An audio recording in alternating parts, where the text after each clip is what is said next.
मी तुम्हाला एक प्रश्न विचारू का? जर तुमच्या समोर 300 फूट उंच डोंगर उभा असेल तर तुम्ही हार मानाल की तो फोडायला सुरुवात कराल? आज मी तुम्हाला अशा माणसाची कथा सांगणार आहे ज्याने खरंच डोंगर फोडून इतिहास घडवला. ते आहेत दशरथ मांझी, माउंटन मॅन. यांची प्रेरणादायी कथा नक्कीच तुमच्या अंगावर शहारे आणेल.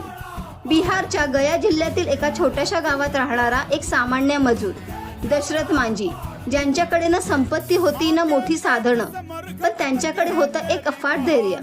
एके दिवशी डोंगराच्या कठीण वाटेमुळे दशरथजींच्या पत्नीला वेळेवर दवाखान्यात नेता आलं नाही आणि त्यांचा मृत्यू झाला. त्या डोंगराचा अभिमान तोडण्यासाठी दशरथजींनी हातात फक्त एक छिन्नी आणि हातोडा घेतला. तब्बल 22 वर्ष 1960 ते 1982 ते एकटेच त्या अजस्त्र डोंगराशी लढत राहिले.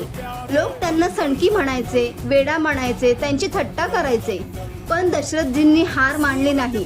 शेवटी त्यांनी 360 फूट लांब आणि 300 फूट रुंद डोंगर कापून रस्ता तयार केला.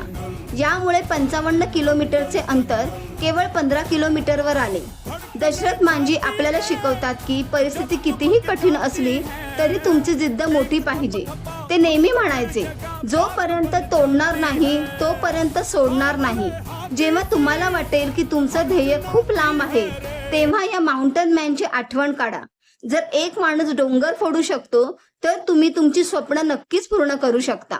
जर तुम्हाला ही प्रेरणा आवडली असेल तर कमेंटमध्ये माउंटन मॅन असं नक्की लिहा आणि अशाच जिद्दीच्या कथा पाहण्यासाठी मला आत्ताच फॉलो करा.